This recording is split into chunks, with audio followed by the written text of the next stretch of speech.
Bonsoir, bienvenue dans Match après match, le nouveau talk show 100% foot de Téléclub. Effectivement, 60 minutes pour faire le tour de l'actualité du football et tout cela en direct. Ce soir, le plaisir d'avoir autour de cette table Jérémy Manière, défenseur du FC Lausanne Sport, Julien Pralon de l'agence Keystone ATS, Nestor Soubiat, consultant Téléclub, et Loïc Refait qui représente la rédaction Téléclub. Cette émission, c'est également la vôtre. N'hésitez pas à nous faire part de vos remarques et surtout nous adresser vos éventuelles questions sur les thèmes de la soirée via notre compte Twitter, #TCMAM ou encore en allant sur la page Facebook Téléclub Sport Romandie. La phase de groupe, messieurs, de la Ligue des Champions débute, et oui, déjà demain soir. Qui pour succéder au Real Madrid? On va tenter d'y répondre en compagnie de nos invités.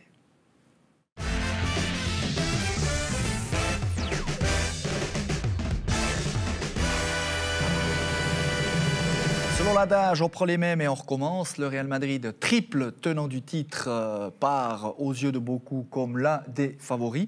Mais, il y a un mais. Cristiano Ronaldo et Zinedine Zidane ne sont plus là. Alors, question pour ouvrir ce débat. Pensez-vous le Real capable de réaliser la passe de 4 ? Capable, ils le sont. Ça, il faut toujours garder en tête. C'est un club mythique avec des joueurs exceptionnels. C'est clair, après ils ont perdu Ronaldo, donc ça va être difficile de compenser ça. Ils font partie des 6-7 équipes favorites, mais c'est toujours difficile de miser une pièce maintenant alors que ça n'a même pas débuté. Moi, je vais juste rebondir sur le fait qu'ils aient perdu Cristiano Ronaldo. Ça peut, effectivement, quand on a la qualité du joueur, ce qu'il peut apporter à l'équipe vraiment à titre individuel, je pense qu'il y a peut-être aussi certains éléments qui va pouvoir, que son départ va favoriser en fait au Real Madrid. Aujourd'hui, on a pu lire qu'au Real, c'était déjà un petit peu plus détendu, qu'on était plus orienté sur un esprit collectif, qu'il n'y avait pas forcément une personnalité qui tirer la couverture à soi. Alors peut-être que finalement, ce départ, ça peut tout simplement être aussi une bonne chose. Je ne sais pas ce que vous en pensez, mais forcément, il va apporter un gros plus à la Juventus. Par contre, vraiment sur l'animation collective, je dirais, et puis la vie de groupe au sein du vestiaire, ça peut être un avantage. À Gareth Bale de retrouver son niveau de Tottenham. On a vu qu'il a fait des performances pas mal en dents de scie quand même lors de ces dernières années. Donc typiquement des joueurs comme Isco, comme Gareth Bale, ça peut leur permettre de prendre un petit peu plus de responsabilité et de prendre un peu plus d'influence aussi dans le jeu du Real, parce qu'avant tout tournait autour de Cristiano. Moi, j'ajouterais que tant que les arbitres seront compatissants avec eux et que on part sur... oui, il voilà, faut on part comme sur ça. un débat arbitrage. Tant quand ils les sanctionneront comme il faut, ils vont pas gagner des Champions League aussi facilement. Arbitrage à deux vitesses. Ah ouais, toujours. Avec le Real Madrid, on en parlait avant. Les grosses équipes, elles sont avantagées tout le temps. Et le Real Madrid, ça fait 2-3 ans qu'ils nous ont habitués à ne jamais être désavantagés. Sauf qu'avant, on n'était pas en direct. Les téléspectateurs ne savent pas vraiment. Mais est-ce qu'effectivement, ça peut bonifier le collectif du Real Madrid ou la perte est quand même plus grande? En tout cas, ça va changer la dynamique de l'équipe, ça va changer son jeu immanquablement parce que voilà, Ronaldo prenait une place folle. Maintenant, compenser le départ de Ronaldo quand on a dans l'effectif des Isco, des Bale, des Benzema, c'est plus facile que voilà, ils ont quand même quelques munitions, quelques cartouches. Donc ça va être intéressant de voir le Real Madrid évoluer tout au long de cette saison parce que voilà, il faut repenser l'équipe, il faut repenser le jeu et voilà, c'est pas la première fois d'ailleurs que le Real Madrid se retrouve face à une situation pareille. Enfin, je veux dire, dans son histoire, il y a toujours eu des grands joueurs qui, immanquablement, à l'instar de Nestor Soubiat, doivent un jour prendre leur retraite. Donc voilà, il faut perpétuellement se réinventer et ça va être très intéressant à regarder. L'institution plus grande que les individualités, les stars qui sont passées dans les rangs du Real. On vous a concocté un tableau sur les 20 dernières éditions. Vous parliez de 6-7 favoris, Jérémy. Il n'y en a pas tant que ça. On a beaucoup de favoris, mais souvent on a les mêmes clubs, voire les mêmes nations qui sont récompensées. L'Espagne avec 2 clubs principalement, le Real Madrid et Barcelone. L'Angleterre avec Chelsea, Liverpool, Manchester United. L'Italie avec l'Inter, Milan et la Juve. Chacune un trophée. L'Allemagne, Bayern Munich et Porto. Là au milieu de José Mourinho, on s'en souvient encore, qui avait gagné face face à Monaco. Du coup, quelle équipe autre voyez-vous que les historiques comme le Real, le Barça, Manchester United ou encore le Bayern? Est-ce que vous voyez une autre équipe émerger? Est-ce que vous avez un autre favori? On peut en voir une très très grande, le PSG. Ils ont des moyens et des ambitions énormes. On dit chaque année que ça va être la bonne, qu'ils recrutent à chaque fois des joueurs exceptionnels. On verra. Mais je pense qu'ils ont une ligne d'attaque quand même qui peut rivaliser avec n'importe qui et qui peut perforer n'importe quelle défense. Donc pourquoi pas le PSG? Ouais, en plus, je pense que cette année, ils sont favorisés, alors paradoxalement, par leur tirage assez compliqué finalement, parce que les années précédentes, ils avaient des tirages plutôt aisés. Là, il faudra se battre contre Naples, tout simplement. Déjà, aller les chercher, ça va être chaud. Et puis, tous ces matchs qui se déroulent avant la pause hivernale, où tu as besoin de te confronter face à des grosses écuries, histoire de jauger tout simplement ton niveau, savoir où tu te situes, tout simplement. Ben, je pense que le PSG, ça va peut-être les favoriser d'être dans un groupe un petit peu plus relevé. Alors juste pour préciser, Liverpool, Naples et Étoile Rouge Belgrade dans le groupe C. Même, ça peut mettre Paris en difficulté? Non, pas en difficulté. Je pense qu'ils vont passer. Par contre, comme l'a dit Loïc, en championnat de France, ils ne sont pas habitués à affronter vraiment des grandes équipes. Quand ils jouent Guingamp, quand ils jouent Angers, quand ils jouent Nice, c'est pas forcément la même chose que de jouer contre Bordeaux aussi. C'est pas forcément la même chose que de jouer contre Liverpool ou bien Naples. Donc c'est pour ces raisons-là que je pense qu'ils seront tout de suite dans le vif du sujet et que ça pourrait leur permettre justement de passer peut-être des tours en plus. Oui, moi, je crois qu'il leur manque quand même un peu de qualité. De qualité. De qualité. Je pense qu'il leur manque un peu de qualité. Où à peu près partout, sauf en attaque. Sauf Neymar et Mbappé, je dirais. Je crois que... Mais alors, en même temps, il faut me comprendre. Moi, ma mère vient de Marseille, donc j'ai pas le droit de dire du bien du tout. Juste pour reposer il faut quand même qu'on pose le contexte. On rentre à la maison après. Mais c'est ça, voilà. Ma mère, elle est dangereuse en plus. Enfin, voilà. Non, mais ce que j'entends par là, c'est que je crois qu'il y a quand même énormément de joueurs de cet effectif qui, si c'était vraiment des cadors, en fait, ils joueraient pas au PSG. Bernat, peut-être. Déjà, c'est vrai que... Ils ont un poste clé qui n'a pas été renforcé, c'est le poste de latéral gauche. Il y a Neymar qui a fait un choix de carrière qui, à mon sens, est incompréhensible, mais voilà, il a fait ce choix-là. Il y a Mbappé qui, pour l'instant, se dit... Alors lui, un choix très intelligent, qui se dit, je reste encore une année, on verra ce qu'il fait l'année prochaine. Le reste, moi, je pense que s'il y avait un très gros d'Europe qui avait voulu Cavani à l'époque, Cavani n'aurait pas fini au PSG. Moi, je ne suis pas d'accord. Parce qu'en fait, si on veut jouer au plus haut niveau, on ne va pas jouer au PSG, en fait. Moi, je ne suis pas d'accord, parce que tout d'abord, on dit que pour gagner des titres, il faut se baser sur une très grande défense. Ils ont 3 centraux déjà de très grande qualité. Qui ça? Alors, je les connais pas. Marquinhos, Kimpembe, Thiago Silva. C'est du top niveau. Il y a un champion du monde. Thiago Silva, c'est parmi les 5 meilleurs défenseurs du monde. Et Marquinhos, c'est un joueur à très très fort potentiel. Actuellement, il le fait jouer au milieu, Tuchel. Ouais, mais c'est pas son meilleur poste. Il va vite le replacer en défense, soit dans une défense à 3, soit dans la concurrence en misant sur un turnover. Et Kimpembe à gauche, du coup. Ouais, ça reste un central aussi. Je pense qu'il pourrait dépanner à gauche, mais c'est pas non plus son meilleur poste. Devant, ils ont 3 flèches, ils ont 3 joueurs exceptionnels. Cavani, au moment où il signe au PSG, il y a chaque grand club du top 5 qui ont un attaquant à ce moment-là. Donc, aucun besoin de recruter un joueur comme ça. C'est pour ça que Cavani a signé là. Et ça reste pour moi un joueur à 50 buts par saison qui peut permettre à Paris de gagner la Ligue des Champions. Nestor, comment juger ce PSG QV 2018-2019 Moi, j'aime bien, mais il leur manque toujours quelque chose, en fait. Moi, je suis assez d'accord avec lui. De la qualité. Il leur manque un petit peu de qualité, cette qualité, et puis de se décomplexer aussi. Parce que là, la dernière élimination, terrible. Moi, je trouve que c'est peut-être plus de la maturité et du caractère qui manque à cette équipe. C'est en tout cas pas du talent et de la qualité. C'est peut-être du vécu. Il y a un joueur qui est arrivé quand même. Je suis d'accord avec Jérémy, effectivement. Je pense que c'est sur le vécu. Des fois, ça manquait un petit peu d'âme. On avait l'impression de voir une de ces équipes construites autour Je vous rappelle que Didier Buffon est arrivé à Paris. Alors, est-ce que ça peut redistribuer les cartes? Il va peut-être pas jouer, mais par rapport à l'expérience... Peut-être, ça peut être cette expérience, ça peut être ce supplément d'âme dans le vestiaire. Ça peut permettre d'avoir un joueur dans le vestiaire qui va recadrer ou qui va pousser forcément peut-être des gueulets à certains moments clés dans la saison. Mais je pense que quand il faut jouer par exemple une demi-finale à Madrid, éventuellement, il faut se baser sur des joueurs sur le terrain qui sont capables justement de faire passer l'équipe en finale. On parle de Buffon, on a parlé du Paris Saint-Germain, Juventus, du coup, Ronaldo passé du Real à la Juventus. La Juventus qui court après cette Ligue des Champions depuis 1996. Ils l'ont pris pour ça, non? La Juventus a pris Ronaldo pour gagner cette Champions League, de toute façon. Et le championnat, ça fait des années qu'ils le gagnent sans lui. Hein. Ils n'ont pas besoin de lui. Et de toute façon, la pression, elle est sur lui. Hein. Il doit absolument gagner la Champions League. Les Juventini, ils y croient, mais il a eu du mal à marquer son premier but. Hein. Heureusement qu'il y a l'assist.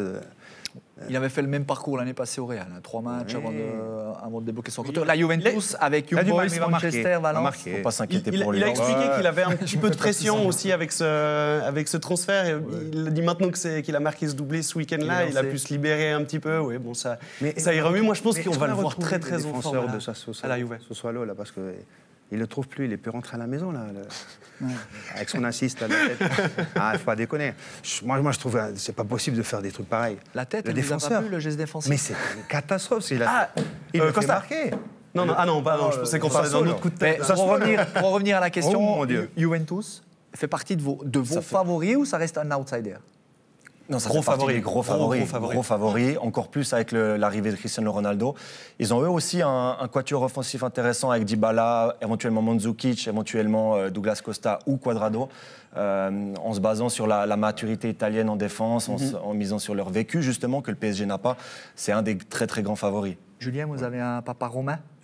Non. Alors là, vous pouvez parler de la Juventus librement. Je peux parler de la Juve. Oui, non, mais sur les débuts de Ronaldo, il faut aussi remettre dans le contexte. Ça n'a pas dû être simple pour lui non plus, parce que tout Ronaldo qui soit, on ne débarque pas à la Juve totalement comme un empereur. La communication, on peut le laisser entendre, mais dans le vestiaire de la Juventus, il y a quand même des codes, il y a quand même 2-3 tauliers. Donc il a fallu aussi qu'il réapprenne, qu'il trouve sa place gentiment, parce qu'il ne peut pas non plus se permettre d'arriver et puis de faire ce qu'il faisait.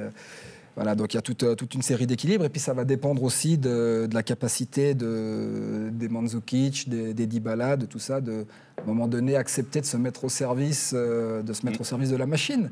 Pour l'instant, ce qu'on a vu, c'est que quand il y a une équipe qui se met au service de la machine, ça fonctionne plutôt bien, ça paye en termes de titres. Donc est-ce que les gens vont le faire? Est-ce qu'ils vont l'accepter? Donc de toute façon, une équipe qui aligne Cristiano Ronaldo est forcément à inscrire dans le cercle des prétendants. Ça, c'est une évidence. Je pense clairement ça peut être la pièce qui manquait depuis 1996 et 5 finales perdues depuis. Je pense que ça peut être clairement l'élément déclencheur. On parlait... Julien, j'étais à 100%... d'après moi, en tout cas, là-dessus, c'est qu'effectivement...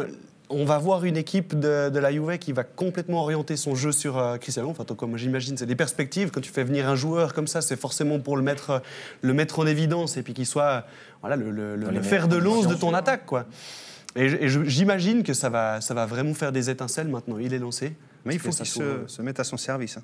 Complètement. Il n'a plus l'âge pour faire les choses tout seul. Hein. Oui, mais complètement. Je pense qu'il va se mettre à son service, tous. Mais lui, il a la capacité de prendre cette pression, d'assumer ça, et puis de voir un collectif qui va quand même jouer pour lui. Mais même sans pas, c'est tous des joueurs professionnels qui ont déjà un joli palmarès, qui sont pas vraiment maladroits avec les pieds, ni avec leur tête d'ailleurs. C'est sûr qu'il faut l'accepter, de se dire bon, il y a le mec il y a Cristiano qui débarque, bon, du coup. Avant, j'étais la star de l'attaque. Maintenant, je suis le mec qui fait briller la star. Il faut. Pas évident. Continuons notre tour des groupes. On parle de Ronaldo. Souvent, c'est Ronaldo et Messi. L'un ne va pas sans l'autre. Du coup, le Barça. Qui ça? Le Barça. Non, il est en train de parler du meilleur joueur du monde, là. Vous savez, Lionel Messi. Voilà. Donc Barça, favori. Du coup, ça réveille Nestor. Favori. Lionel, comment? Pourquoi favori? Favori parce qu'ils ont une superbe équipe. Non, je suis d'accord. C'est un des gros prétendants. Et puis un bon recrutement. Vidal, quand il va commencer à jouer, qui va s'imposer au milieu, là, il va faire du bien. Dembélé qui explose en ce moment. Vraiment très très en forme. En forme. Après, le Barça, de toute façon, ça fait un moment qu'ils ne gagnent pas la Champions League. C'est leur objectif numéro 1. Les Espagnols, encore un cran devant tous les autres, ou j'allais continuer mon tour d'Europe par l'Angleterre, où on peut attendre bien les voir, du championnat le plus puissant une émergence. Ils étaient en finale. Liverpool est en finale. Le Barça a clairement fait une super entame de championnat. Et honnêtement, je trouve qu'en Europe actuellement, il n'y a qu'une équipe qui en fait l'autant de goals et qui a eu des stats tout aussi intéressantes que le Barça. Et c'était la saison passée, c'est City. Moi, je pense que City, ça doit être, si ce n'est pas cette année... je ne sais pas s'il y en aura d'autres, honnêtement, avec la qualité d'effectifs, la stabilité qu'ils ont aussi réussi à garder durant l'été. Il n'y a pas eu énormément de départs, à part l'arrivée de Riyad Mahrez, la qualité du coach. Une superbe équipe, mais qui est toujours... Il manque toujours la petite... Pour l'instant, Manchester City n'a jamais réussi à se hisser justement sur cette dernière marche. C'est aussi une culture de la gagne qui manque peut-être encore à un club comme City. C'est un club qui est quand même assez récemment venu au sommet du football européen, donc ça prend du temps, mais je pense qu'avec l'effectif qu'ils ont, comme l'a dit Loïc, ils ont encore recruté Riyad Mahrez, ils ont vraiment une ligne d'attaque exceptionnelle, comme toutes les équipes dont on a parlé aussi, donc il n'y a pas de miracle. Ça commence à faire plus que 6-7 favoris là. On a le droit à combien? Déjà, c'est ça. On en a 5. On en a 5. Non, ça fait pas plus que 5. Il manque juste le Bayern et puis on y est bien. Parce que le PSG, Ouais, on n'a pas encore parlé. Le PSG, c'était une plaisanterie, on est d'accord. Non, le PSG, moi j'y crois honnêtement. Je pense qu'ils peuvent décrocher. Alors non, on va se mesurer. En tout cas, vous parlez d'une équipe peut-être leur demi-finale. Carbure actuellement. Liverpool cartonne avec 5 victoires déjà en championnat, enfile aussi les buts comme les perles. Est-ce que les Reds, qui seront forcément un peu plus attendus que l'année passée, pourront tenir leur rang et rééditer leur performance? J'y crois un petit peu moins. Ils se sont bien renforcés au milieu de terrain. Ils ont vraiment doublé les postes, voire même triplé les postes. Mais ça va être très très compliqué de refaire une saison comme l'année passée. Ils étaient quand même un petit peu dépendants de Mohamed Salah. Je pense qu'il va encore faire une belle saison, mais qu'il ne va pas marquer autant de buts que ce qu'il a fait l'année passée. Ils font partie des outsiders, mais ils ne font pas partie des 6 équipes ou 7 équipes qu'on a mentionnées. Donc c'est mon avis par rapport à ça. Ce qui est délicat avec Liverpool, c'est que c'est quand même le club, par définition, c'est le club de l'irrationnel.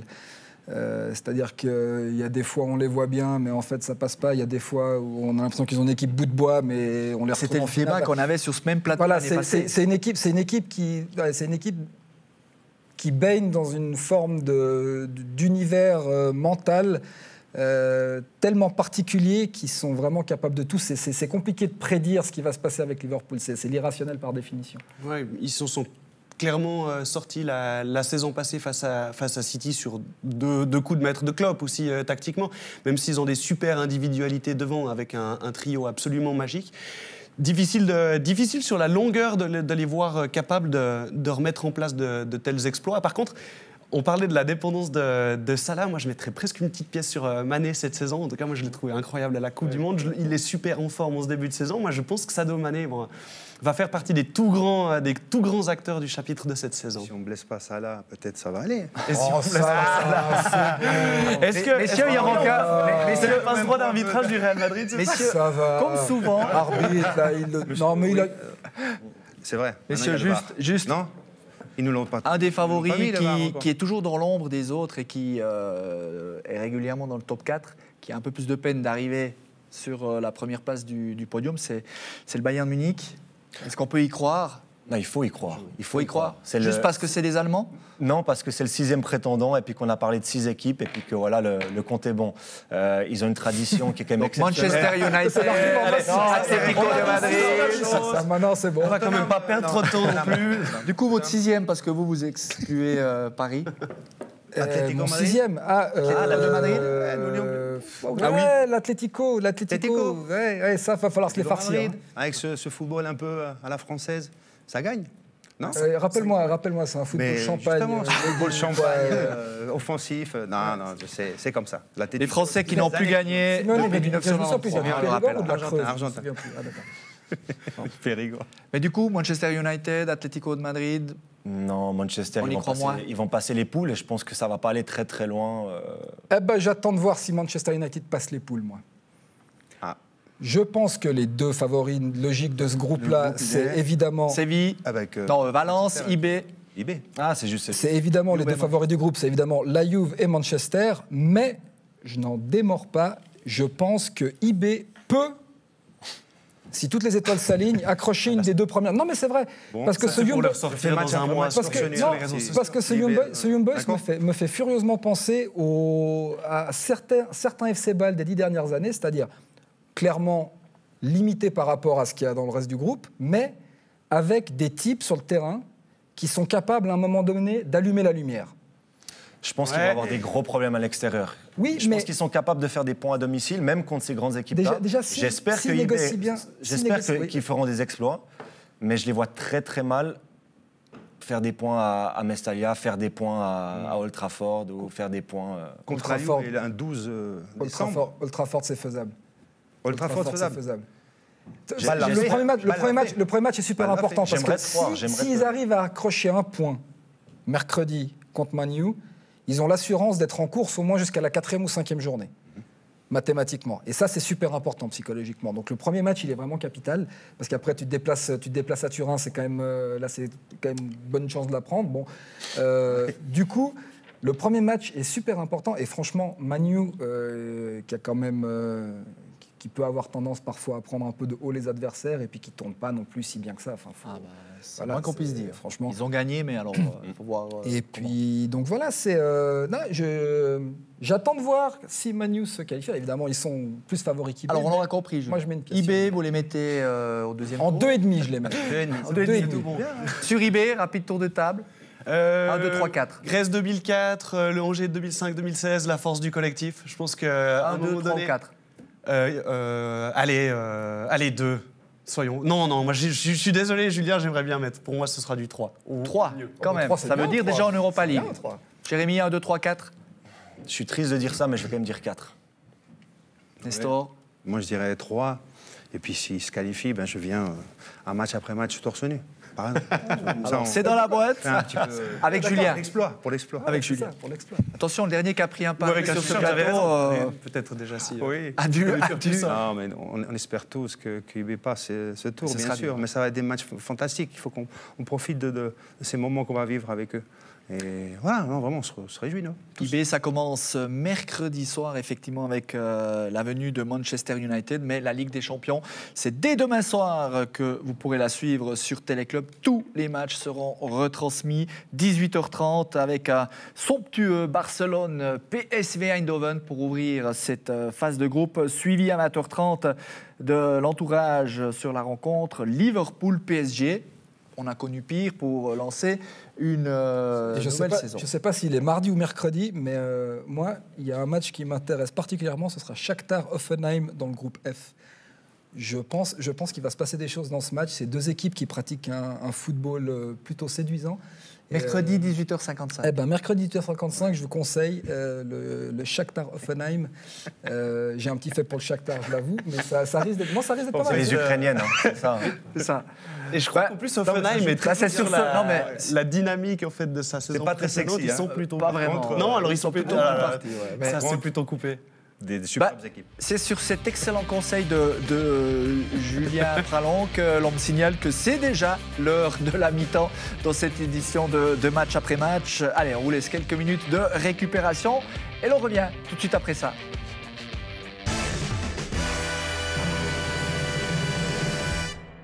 Hey, cette semaine, Nati a affronté l'Angleterre. Et on a perdu. Ah, on s'est directement emballé après le 6-0 contre l'Islande, hein? Quand même Seferovic marque, c'est clair qu'on se sent invincible. Mais on s'emballe souvent, trop vite. Coupe du Monde 2010. La Suisse bat l'Espagne au premier match. On s'est senti pousser des ailes. Et on n'a pas passé le premier tour. Cette année aussi en Russie. Après le match nul contre le Brésil et la victoire contre la Serbie, on est directement parti en fanfare. Et finalement, en 8e, on s'est fait sortir contre la Suède. C'est comme quand t'es avec une fille et que tu te dis cette fois ça va le faire. Ensuite, tu la ramènes chez elle. Et elle te claque la porte au nez. C'est vraiment frustrant. Mais on s'emballe pour rien. Alors on entend souvent « Ouais, la France a gagné la Coupe du Monde, on va nous en entendre parler pendant 20 ans !» Mais nous, ça fait 24 ans qu'on repasse le goal de Georges Bregui marqué sur coup franc contre les États-Unis en 94. Alors imaginez si on gagnait un trophée un jour. Mais on n'a pas trop à se plaindre sportivement en Suisse. Ouais, notre petit pays a quand même Roger Federer au tennis, Thomas Luthi en moto et Nestor Soubiat au foot.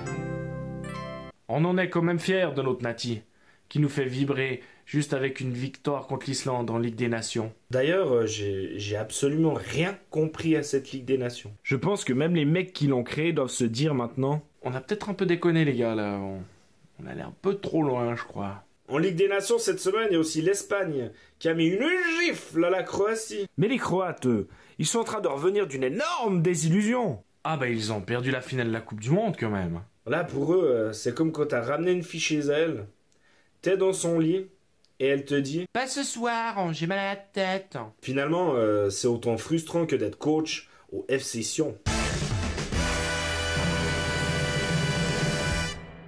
Tout l'univers de la Champions League, c'est sur Téléclub.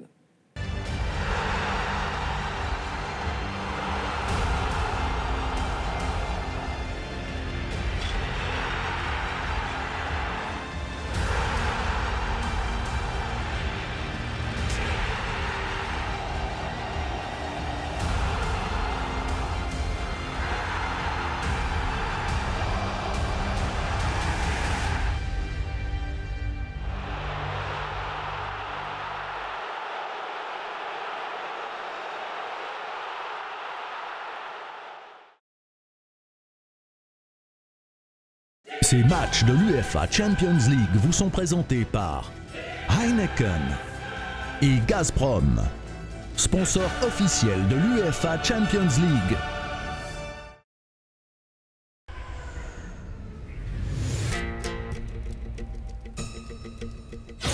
Après quoi tu cours?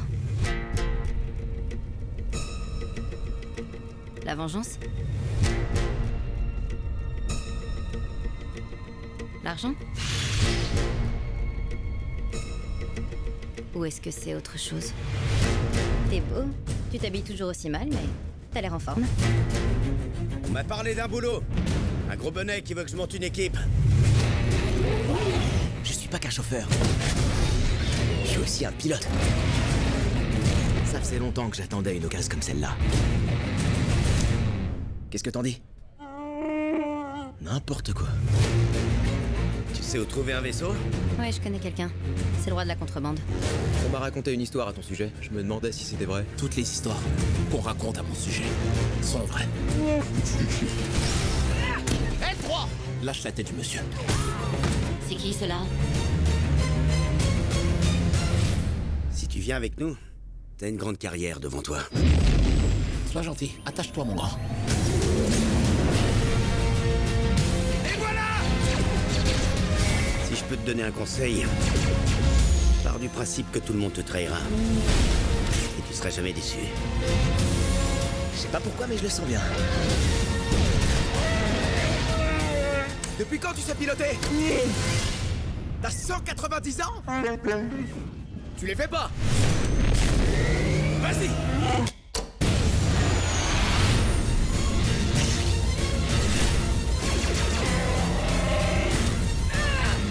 Je suis trop contente d'être là!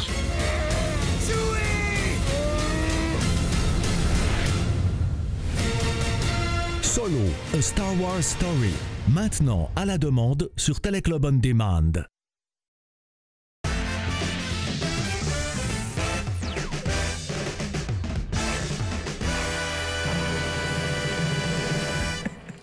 19h28, nous sommes bien évidemment toujours en direct et durant cette petite pause, les débats qui ont continué d'être plutôt animés sur ce plateau. Début de cette deuxième partie où vous pouvez toujours nous adresser vos questions via le hashtag TCMAM ou via notre page Facebook sur Téléclub Sport Romandie.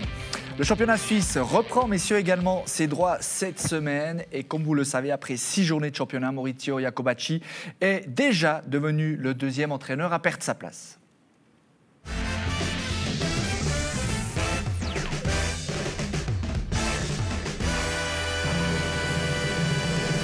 Il aura donc tenu 223 jours, soit 24 matchs officiels, confirmé mardi dernier par son président. Maurizio Iacobacci a été mis en vacances vendredi, peu après 16 heures. Alors le timing peut surprendre et les motifs restent quelque peu évasifs. Nouveau coup de sang ou coup de génie du président Constantin. Messieurs, selon vous, quels sont les véritables motifs de cette séparation ? Relation personnelle Enfin, je sais pas, on pourrait y croire, hein, vu le timing. J'imagine ça passait plus du tout entre Iacobacci et Christian Constantin. On va probablement en reparler, mais c'est vrai qu'il y a plusieurs éléments dans la préparation, dans les aspects tactiques. Bon, bien sûr, il y a le bilan comptable, hein, et ça, on peut pas l'enlever. 3e défaite consécutive en championnat, cette élimination en coupe, 4e défaite en championnat de la saison. Ça commençait à faire beaucoup, on s'y attendait. Mais pour que ça saute comme ça, comme un bouchon de champagne dont on n'attendait pas grand-chose, j'imagine. Mais Loïc, justement, si on perd 3 matchs d'affilée, on confirme pas son entraîneur, on le fait sauter. Il y a autre chose. Ouais, mais pour que ça arrive comme ça, à 2 jours du match, alors qu'il y avait effectivement la pause internationale pour pouvoir faire son remplacement de manière plus sereine, c'est surprenant. Je pense que Christian, il n'a pas de patience. Il n'a pas de patience, on le sait bien. C'est un président il faut des résultats. Et dès que tu perds 3 matchs, il commence déjà à chercher un autre. C'est comme ça. Il n'a aucune patience, vraiment. Mais il le sait. Mais si c'est ça le vrai motif, pourquoi ne pas l'avoir fait au lendemain du match perdu 3-0 contre IB, où là, effectivement, il y a des choix, tout comme contre Getse. On ne sait pas tout, on ne sait pas. Allez savoir ce qui s'est passé. Peut-être que les 2 hommes se sont parlé vendredi matin, puis que le ton est monté, puis qu'il y a eu des mots, et puis enfin voilà, on ne sait pas, on n'est pas là, on ne sait pas forcément ce qui s'est passé. Maintenant, je veux juste... Je trouve effrayant qu'il y ait déjà 2 entraîneurs qui aient perdu la direction de la première équipe sur 10 clubs en Super League, alors qu'on en est à peine au balbutiement du championnat. C'est quand même effrayant. Surtout que c'est un championnat, il me semble, ces dernières années, qui a prouvé qu'il fallait avoir la tête froide, parce que derrière les 2 premiers, c'est tellement serré entre le rang 3 et 10, où tout le monde peut battre tout le monde chaque week-end. C'est justement ceux qui gardent la tête froide. Je pense à des clubs comme Thun, parce que Thun, c'est pas un miracle s'ils sont toujours là. Thun, c'est parce qu'ils gardent la tête froide. Ils sont sûrs de leur truc, ils vont jusqu'au... Parce qu'ils n'ont pas forcément les moyens de le faire aussi. Ils n'ont peut-être pas forcément... Non, mais c'est vrai. Le moyen de payer 1,5 million d'indemnités à chaque 3 mois qu'ils virent un coach. Après, je ne sais rien des montants, mais c'est aussi une des raisons pour lesquelles Thun mise sur sa stabilité. C'est pas qu'ils misent sur ça, c'est qu'ils doivent faire comme ça. Donc... Okay. Voilà.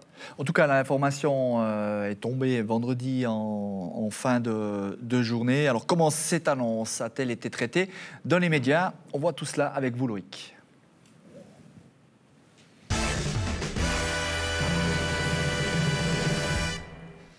Alors cette annonce a été traitée de manière très rapide, très réactive, à moins de 48 heures de cette partie. L'annonce a fait l'effet d'une petite bombe. C'est vendredi soir que notre collègue Léo Pereira publie ce post Facebook.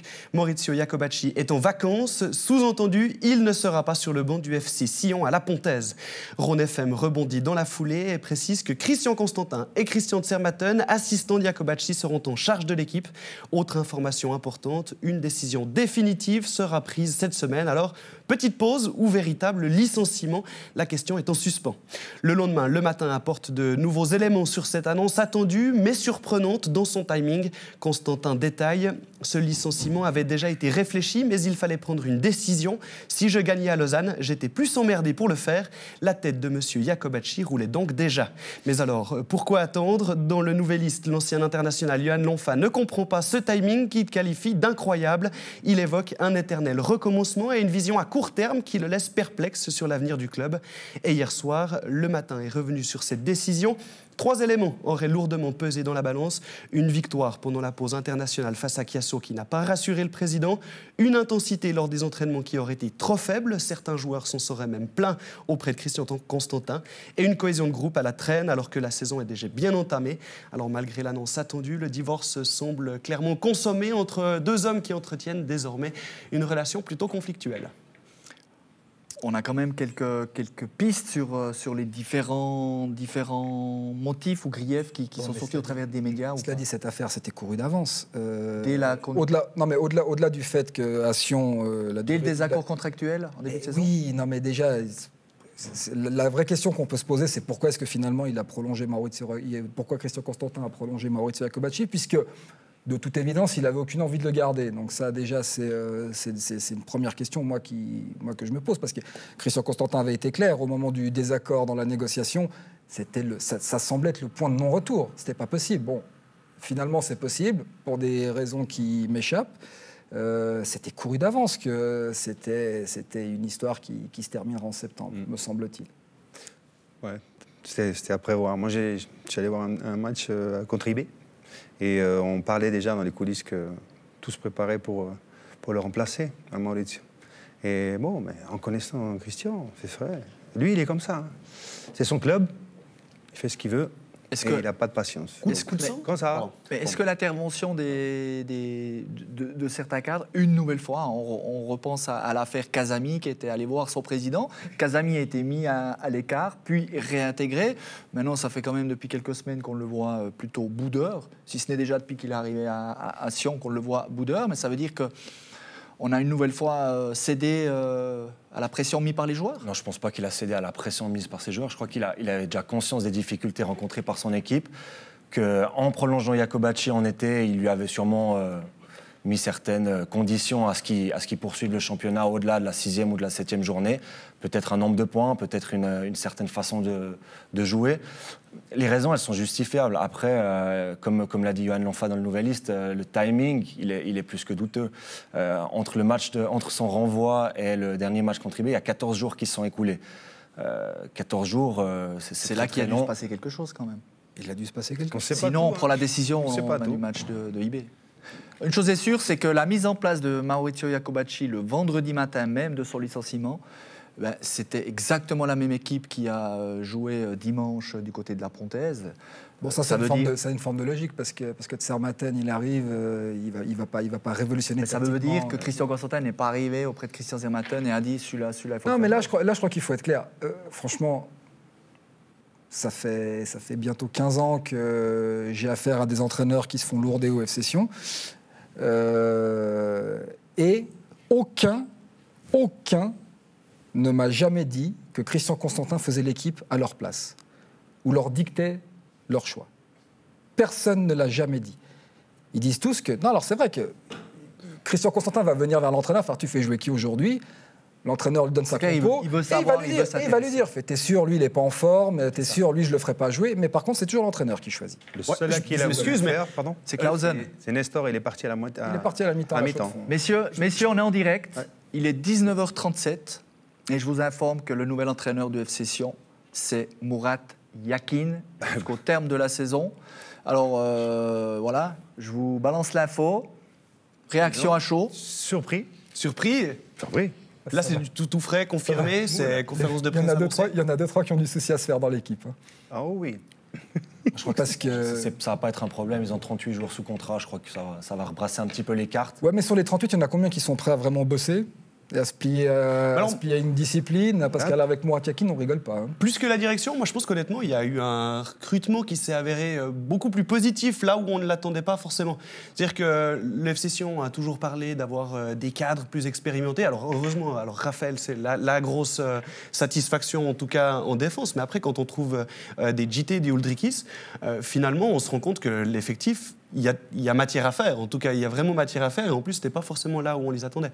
Confirmé. Murat Yakin confirmé. Oui. Après, par contre, sur le fait que Christian Constantin ne fait pas l'équipe, noir sur blanc dans le matin, c'est quand même écrit hier, oui, avant Getse, j'avais quand même dit à Jacobacci de ne pas faire jouer Kouassi, Carlitos et Song qui étaient hors de forme.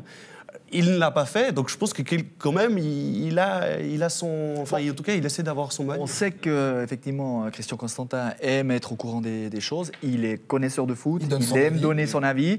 Et c'est clair que là, en l'occurrence, si Maurizio Jacobacci est allé au bout de son idée contre Getse, c'est peut-être aussi un tournant. Ça plaît moyennement. Pour revenir à Murat Yakin quand même, des joueurs ont des soucis à se faire. J'ai aucune idée. J'ai jamais eu Murat Yakin comme entraîneur et je connais pas assez les joueurs de Sion pour vraiment juger.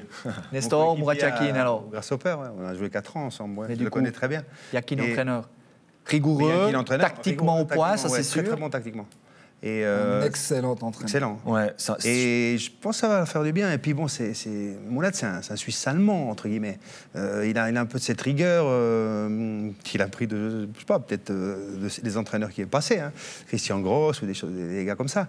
Et je pense qu'il peut apporter quelque chose. On va voir maintenant. Mais je me réjouis de le voir. Mais c'est quand même c'est aussi un sacré tempérament. Enfin, moi, le côté entraîneur, je le connais beaucoup moins que le joueur, mais c'est aussi un sacré tempérament. Je sais pas, Nestor, est-ce que ça peut fonctionner entre un Christian Constantin tempétueux et puis un Yakin qui a également du caractère à rendre? Oui, mais il a du caractère, mais c'est pas un gueulard. Hein. C'est un calme. Moulad, hein. Il était très, très, très calme. Hein. Il prend les choses très calmement. Vous verrez, je pense qu'ils vont bien s'entendre. Et Yakin est feu la glace. Yakin est impressionnant. Et oui, en plus, ouais. Physiquement, il a une carrière, il a un charisme. On ne parle pas à Murat Yakin comme on parle à n'importe quel. Non, mais il y a d'autres Nestor, par exemple. Il y a d'autres entraîneurs qui inspirent moins ce respect. Murat Yakin, puis en plus, il en a vu quelques-unes dans sa carrière, et de joueurs et d'entraîneurs. Lui, la pression présidentielle, ça va lui glisser. Mais sportivement parlant, c'est vraiment un très très bon choix. C'est quelqu'un qui connaît extrêmement bien le championnat suisse. Je me rappelle avoir affronté plusieurs fois des équipes entraînées par Murat Yakin. C'est comme on l'a dit, des équipes super bien organisées, qui prennent peu de buts. Souvent, on se cassait les dents sur un bloc défensif super bien organisé, notamment lorsqu'il était à Getse au début.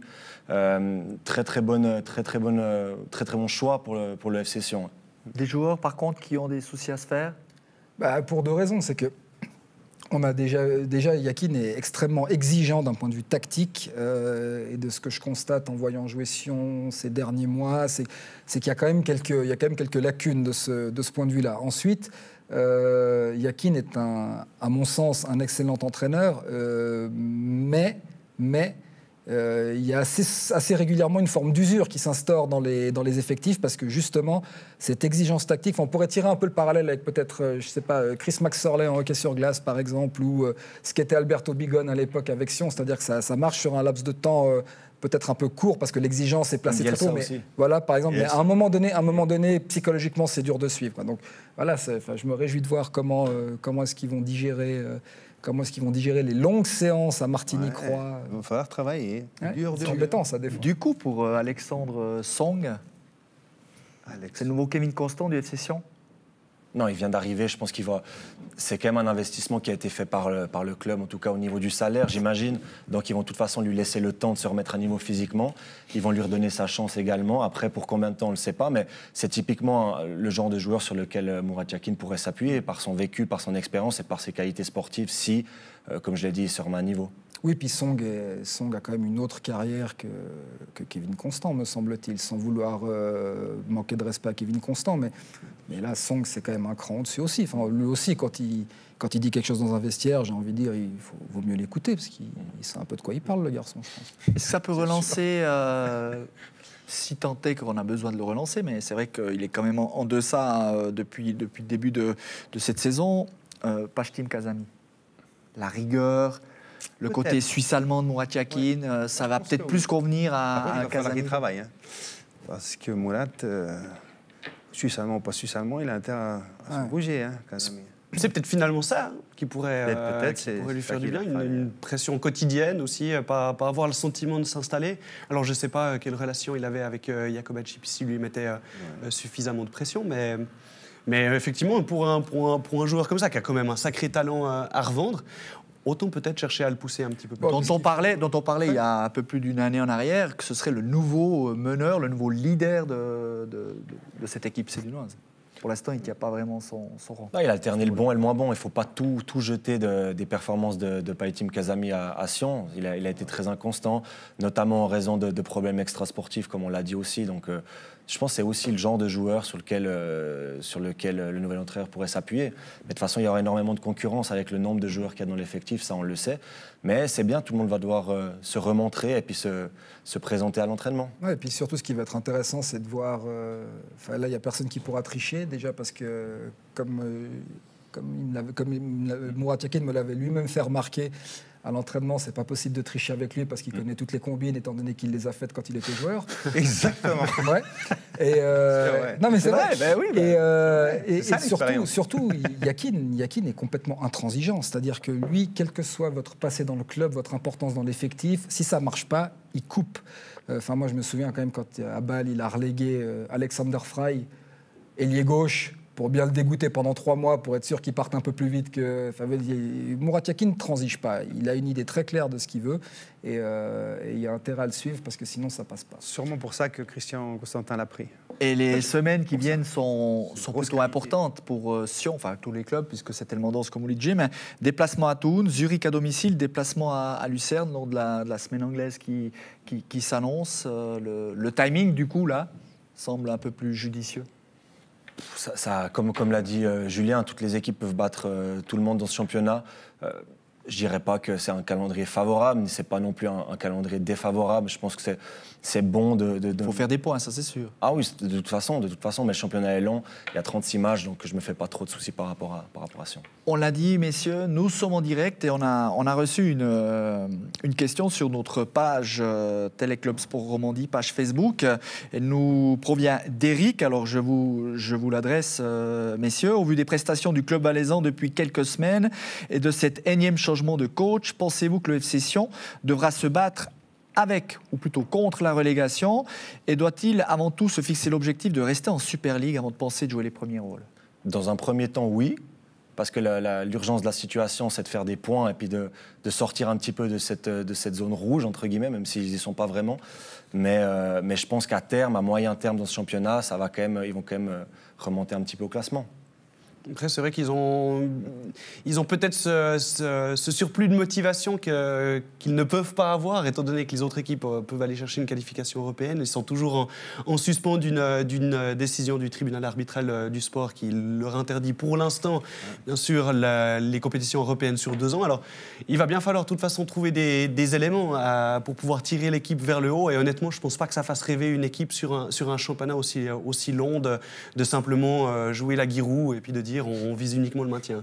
Moi, je pense qu'il faut quand même aller chercher plus haut. Bon, mais c'est-à-dire qu'en Suisse, le championnat est fait de telle sorte que viser le maintien, c'est aussi viser l'Europa League. À 3 points près. Donc, on l'a vu l'année passée. Cette Super League, je le répète, c'est un format qui est exceptionnel parce qu'il y a une tension du début à la fin, à peu près à tous les étages du championnat. Et puis voilà, enfin, j'ose espérer que des joueurs professionnels ont aussi tout simplement envie de gagner des matchs, quoi.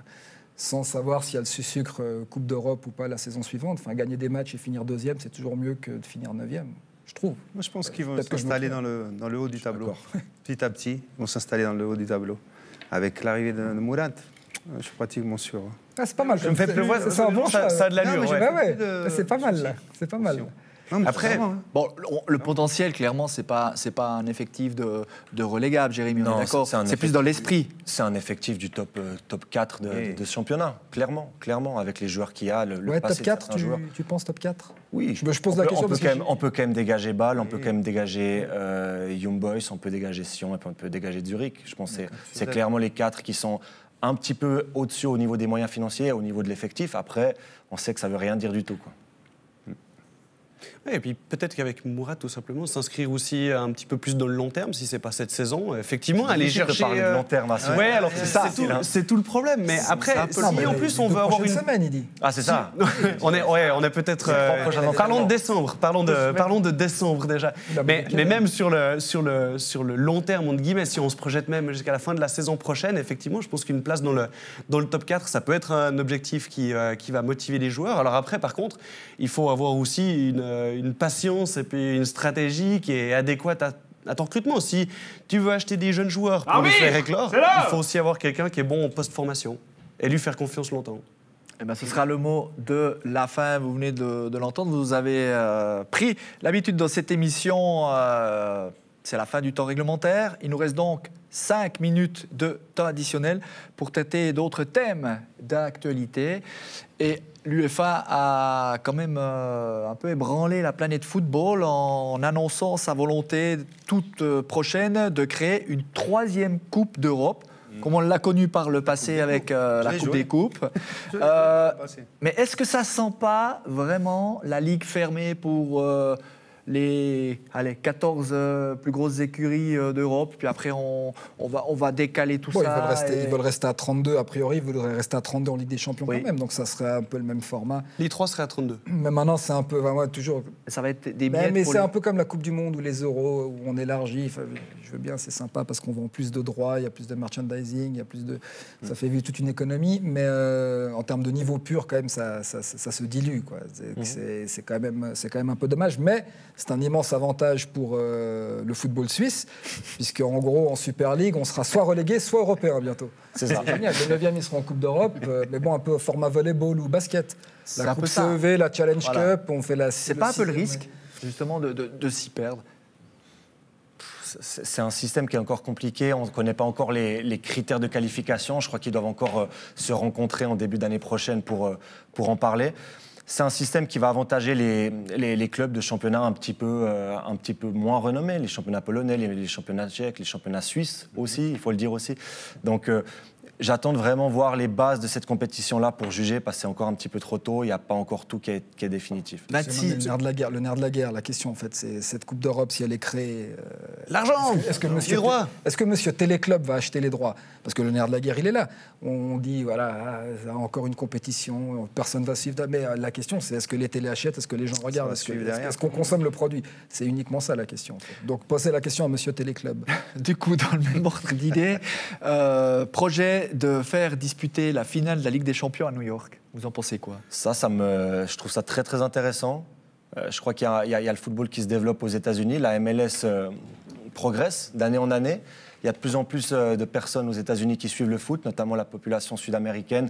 Je pense que ça va permettre de faire développer encore plus le football à cet endroit-là du globe. Donc, pour vous, une finale de Coupe d'Europe disputée à New York, c'est une bonne chose? On est en 2018. Il faut faire avec son temps. On a vu que ça se faisait déjà pour le Trophée des Champions en France, par exemple. Donc c'est une compétition de plus qui sera jouée à l'extérieur et qui permet de conquérir un public plus large. Et qu'est-ce qui vous embêterait plus, une finale de Ligue des Champions à New York ou ce qui nous attend d'ici 2-3 ans, c'est-à-dire des matchs de Ligue des Champions à 11h30 ou midi, parce que comme ça passe en prime time en Asie?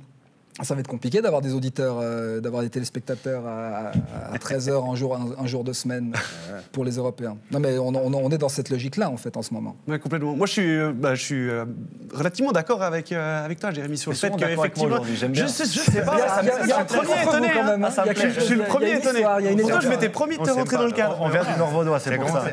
Mais en gros, effectivement, même que ce soit aussi pour la 3e compétition européenne, de toute façon, c'est des lois mercantiles qui régissent ça, il faut intéresser plus de marchés, etc. Mais alors après, par contre, moi je pense que si on regarde d'autres modèles qui fonctionnent très bien, comme la Première Ligue, où c'est le championnat qui va intéresser, et puis c'est le championnat qui va regarder après, je pense que les personnes qui sont sur d'autres continents, ça peut être aussi un super voyage de venir à Paris, à Rome ou à Londres pour venir voir une finale de Nestor, j'ai une dernière question pour vous, il reste quoi? 1 minute pour y répondre.